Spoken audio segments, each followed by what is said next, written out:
My fellow Americans, what we are witnessing at this very hour is the absolute dissolution of the executive branch of the United States government. We have received confirmed reports that are shaking the very foundations of our democracy. 117, that is the number you need to burn into your mind. 117 senior White House officials, aides, national security advisors, and legal counsel have resigned in a single coordinated mass exodus. This is not a protest. This is not a statement. This is a panic. The ship is not just sinking, it has already hit the ocean floor, and the rats are scrambling over each other to escape the wreckage. But the most terrifying part of this story is not who is leaving, it is who is refusing to leave. Donald Trump has barricaded himself in the Oval Office, surrounded by a shrinking circle of sycophants, and has explicitly declared that he will not step down, regardless of what the Senate does, regardless of what the courts rule, and regardless of what the American people demand. You need to understand the gravity of this moment.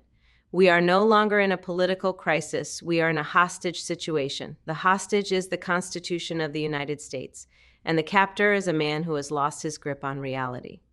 The resignations we are seeing today are the final signal that the internal safeguards have failed. These 117 officials did not leave because they suddenly found their moral compass. Do not give them that credit. They left because they know what is coming next. They have seen the orders on the desk. They have heard the illegal commands being shouted down the hallways of the West Wing. They are fleeing to avoid criminal liability for the actions Donald Trump is about to take in a desperate attempt to cling to power. I want you to look closely at what this mass resignation actually means for your safety. When the National Security Council empties out, when the legal counsel walks away, who is left manning the controls? Who is left in charge of the nuclear codes? Who is left to manage the military? I will tell you who is left. The loyalists, the extremists, the people who are so deeply indebted to Donald Trump that they have no future without him. We have a president who is cornered, terrified of jail, and enraged by the betrayal of his own party. And now he has stripped away the last layer of adults in the room. This is the scenario that keeps intelligence analysts awake at night. An isolated, paranoid leader with the most powerful military in the world at his fingertips, and no one left to say no. But you have to ask yourself, why now? Why did 117 people decide that today was the day to quit? It is because the transition has begun and they know it. They know that the Republican establishment has officially pulled the plug on the Trump experiment. The donors have made the call, the Senate is moving, and these officials are trying to scrub their resumes clean before the inevitable collapse. They are trying to pretend they were never part of the chaos, but we will not let them forget. We will not let them wash their hands of the damage they have done. They enabled this. They built the cage that the beast has now broken out of. And now that the beast is turning on them, they want us to feel sorry for them? Absolutely not. Here is the part that the mainstream media is missing. They are focusing on the chaos. They are focusing on the empty desks. But you need to look at the vacuum this creates. Nature abhors a vacuum, and so does power. With the human staff gone, who steps in to run the government? This brings us back to the plan I have been warning you about, the plan crafted by J.D. Vance and Peter Thiel. They do not need human staffers to run the administrative state. They have been waiting for this moment to implement their automated governance. They have their Palantir systems ready. They have their AI-driven policy engines ready. The resignation of these officials is not a bug in their system. It is a feature. It clears the way for them to replace civil servants with software that does not have a conscience, does not have a pension, and does not say no to unconstitutional orders. Donald Trump refusing to step down is the ultimate distraction. He is making noise. He is creating a spectacle. He is threatening to burn the house down. And while he does that, while the cameras are fixed on the drama of a stubborn old man refusing to leave, the keys to the kingdom are being quietly transferred to the vice president's handlers. You have to see the game within the game.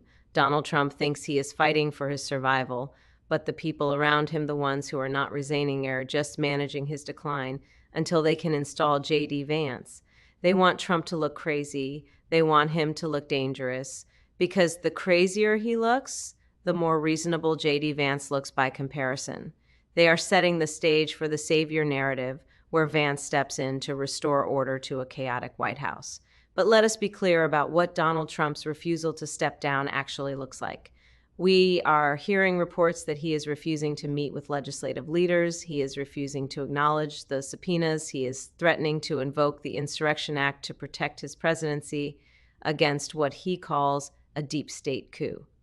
This is the language of a dictator. This is the language of a man who knows that the moment he leaves that office, the handcuffs are waiting. The presidency is his only shield. It is his only immunity. He is not fighting for a policy, he is fighting for his freedom. And a man fighting for his freedom will do anything.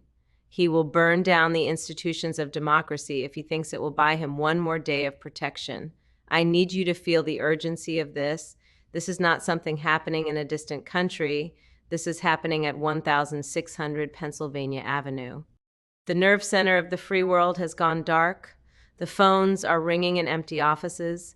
The emails are going unanswered. The government is effectively decapitated. And the man at the top is declaring war on his own country. The Republican Party has brought us to the brink of anarchy. They told you they were the party of law and order. Look at them now. They are the party of chaos and cowardice. They created a monster, fed it lies and hatred for a decade, and now they are shocked that it is destroying the village. Do not let them spin this. You're going to hear Republicans go on TV and say that these resignations are a sign of integrity. They are going to say that these officials are heroes for standing up to Trump. That is a lie. True integrity would have been speaking out years ago. True integrity would have been testifying before Congress when it mattered. Resigning 5 minutes before the ship sinks is not bravery, it is self-interest. They are trying to save their careers, not the country.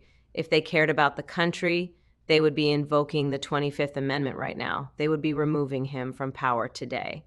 But they are not. They are just quitting. They are walking away and leaving the rest of us to deal with the madman they put in power. And what about J.D. Vance? Where is he in all of this? He is conspicuously silent. He is watching the resignations roll in. He is watching his boss self-destruct, and he is calculating. He knows that every resignation weakens Trump and strengthens his own position. He is the heir apparent waiting for the king to fall. The tech oligarchs backing him are likely celebrating right now. They want a hollowed-out executive branch. They want a government that is weak, understaffed, and desperate for outside help. Because that is when they swoop in. That is when they offer their solutions. That is when they say, don't you worry, our algorithms can handle the workload. They are privatizing the presidency in real time. You must understand that Trump's refusal to step down is not just stubbornness. It is an invitation for violence. He is signaling to his base that the system is rigged, that he is being forced out illegally, and that they need to defend him.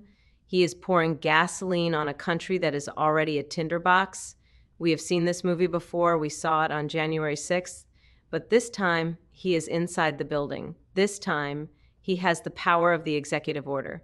This time, he has nothing left to lose. The danger is exponential. We are looking at a potential standoff between federal agencies, a constitutional crisis that we have no roadmap for. The Republican leadership is paralyzed. They are terrified of their own voters. They are terrified of Trump's tweets. They are terrified of the files he might have on them. So they do nothing. They let the resignations happen. They let the chaos spiral. They are hoping that the problem solves itself. But problems like Donald Trump do not solve themselves. They fester, they grow, and they explode. We are the ones who have to pick up the pieces. We are the ones who have to worry about whether our government is functioning. We are the ones who have to worry about whether our Social Security checks will clear if there is no one left at the Treasury Department. This is a failure of leadership on a historic scale, and it proves once and for all that the Republican Party is unfit to govern. They cannot manage their own White House. They cannot manage their own president. How can they be trusted to manage the economy? How can they be trusted to manage healthcare? They have turned the highest office in the land into a crime scene. And now the accomplices are fleeing before the police arrive. I want you to pay attention to the specific offices that are emptying out. The Office of Legal Counsel, the Office of Legislative Affairs, the press office. These are the interfaces between the president and the reality of the law, the Congress, and the public. By severing these ties, Trump has gone rogue. He has cut the phone lines. He is operating in a bubble of delusion. And in that bubble, he is telling himself that he is still the chosen one, that he can still win, that he can simply refuse to leave and the country will bow to him. It is pathetic, but it is also deadly serious. We must demand immediate action from the Senate. They cannot wait for a trial. They cannot wait for hearings. We have a president who has effectively ceased to govern and has become a squatter in the White House, threatening the safety of the nation. If the cabinet will not invoke the 25th Amendment because they have all resigned, then Congress must act with unprecedented speed. We cannot have a power vacuum. We cannot have a rogue commander-in-chief. The world is watching. Our enemies are watching. They see the chaos. They see the weakness. And they are calculating their own moves. Donald Trump is endangering our national security every second he remains in that building. But do not lose hope. The fact that they are resigning is a sign that his power is breaking. The fear of Trump is finally being outweighed by the fear of the consequences. The wall of silence is crumbling. The dam has broken. And once the water starts rushing through, nothing can stop it. We are going to learn everything. The people leaving today will be writing books tomorrow. They will be testifying next week. The truth is going to flood out, and it is going to confirm everything we have been warning you about. It is going to confirm the corruption. It is going to confirm the incompetence. It is going to confirm the treason. So as you watch the news, as you see the tally of resignations climb past 117, do not look away. Do not normalize this. This is not normal. This is the death rattle of a corrupt administration. It is the sound of a criminal enterprise collapsing under the weight of its own lies. Donald Trump may refuse to step down today. He may lock the doors. He may scream and shout. But he is alone. He is abandoned. And he is afraid. The American people are reclaiming their house. It is messy. It is scary. But it is happening. We must remain vigilant. We must remain united. And we must be ready to defend our democracy from the desperate acts of a dying regime. The White House may be empty of staff, but it is full of danger. Keep your eyes on J.D. Vance. Keep your eyes on the military. And never forget who brought us to this moment. The Republican Party owns this disaster. And we will make sure they own the consequences. The storm is here, but we will weather it, and we will come out the other side stronger because we know the truth. And the truth is, no one is above the law, not even Donald Trump.